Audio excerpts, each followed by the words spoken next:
Hari Om, Jai Shri Krishna. Welcome back to Scriptures as Told. So far, we covered Agni Purana chapters 1 to 5. You can find the links to these videos in the description below. Now let's look at the chapter 6, Manifestations of Vishnu as Sri Rama, Ayodhya Kanda. Mahamuni Narada said, after Bharata and Shatrughna had left with Bharata's uncle Yudhajit to their country, Sri Rama and Lakshmana used to serve King Dasharatha and the others with any royal duties on hand. One day, King Dasharatha said to Sri Rama, Raghava, listen to me. You have been anointed mentally by the people as their ruler on account of your qualities. I shall appoint you to be the Yuvaraja, the next king after me. In the night, you observe the necessary vows along with Sita. Even the sage Vashishta and the 8 ministers of the king agreed at once with the king's words. The 8 ministers were Shrishti, Jayanta, Vijaya, Siddhartha, Rashtravardhana, Ashoka, Dharmapala, and Sumantra. Some of the names of the ministers are little different from those found in the Ramayana. Instead of the names Drishti, Ardhasadaka, and Mantrapala from Ramayana, we have Srishti, Rashtravardhana, and Dharmapala here in Agni Purana. Many great Shastravetas, the ones who studied many Vedic texts, say that these differences come because Ramayana had happened many times till now. In each Treta Yuga, the names of the characters may differ, but the events that occurred are the same.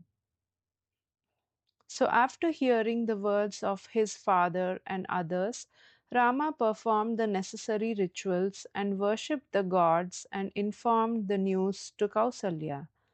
The king instructed Vasishtha and the others to gather the necessary materials required for the coronation and went to Kaikeyi. Kaikeyi had a servant named Manthara who was very crafty. After seeing the arrangements of the city of Ayodhya and knowing that the coronation of Rama is to take place, she informed these happenings to Kaikeyi. Once, due to a mistake, Rama pulled Manthara by her foot. Since then, she wants to take revenge on Rama by sending him to the forest. Manthara says, O Kaikeyi, why don't you get up and see the anointment of Rama? There is no doubt that it is death to your son Bharata, to me, and to you. Hearing the words of Manthara, who was a kubja, a hunchbacked woman, Kaikeyi gave her an ornament as gift for bringing her good news of Rama. She said, just as Rama is my son, so is Bharata. I do not find any plan by which Bharata may get the kingdom. Manthara was angry and disgusted and threw away the ornament given by Kaikeyi and said, O naive girl, you protect Bharata, yourself, and me from Raghava. He will become the king in the future and then his son. O Kaikeyi, the royal lineage will be taken away from Bharata. I will tell you a plan by which Bharata will get the kingdom. Listen. Once, during a battle between the Devas and the Asuras, Shambara Asura, the demon chief, son of Kashyapa and Danu, was harassing the people. Indra sought for help from Dasharatha. During the battle, Dasharatha lost consciousness, and Kaikeyi, using your charioteer skills during the night, you protected the king Dasharatha. For this favor, the king gave you 2 boons. Use those 2 boons now and ask the king to send Rama to the forest for 14 years as your first boon, and ask for the anointment of Bharata as the Yuvaraja for your second boon. The king will be bound to his word and grant them to you. Kaikeyi felt encouraged by these worthless words, thinking the plan will work out. She said, Oh Kubja, what a great idea you have given. The king will definitely fulfill my wishes. Determined to implement the plan, she entered the Anger apartment, removed her jewelry, and threw them everywhere and fell to the ground. Then the king Dasharatha, after honoring the Brahmins and others, came there to Kaikeyi, who was angry, and said, "O beautiful woman, what has happened to you today? Are you affected by any illness?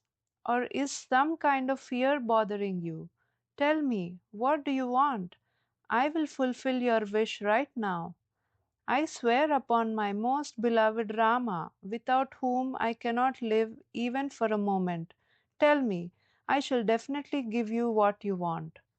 Kaikeyi said, "O king, if you want to give me something, then grant me those two boons you promised for protecting you during the war with Shambarasura. I wish that Rama should live in the forest as a hermit for 14 years, and with these existing preparations, I want you to anoint Bharata as the Yuvaraja this day itself. O king, if you do not grant these boons, then I shall die after drinking poison." After listening to Kaikeyi, the king fell on the ground unconscious as if someone struck him by a mace. After a moment, he regained consciousness and said, "O lady, determined to do sins, you are about to do the most unpleasant thing to all of the people.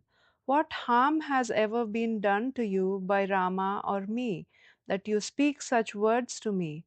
Just by fulfilling this wish of yours to please you, I would be rejected by the world. You are not my wife, you are my Kalaratri, the night of the destruction at the end of the world. Bharata is not that kind of a son. O sinner, you rule over this kingdom as a widower after I died, when my son Rama has gone to the forest." The rest of the chapter will be continued in the next video. I hope you found this video interesting. Don't forget to share it with your kids, family, and friends. Please like, share, subscribe, and press the bell icon to get notified when I upload my next video.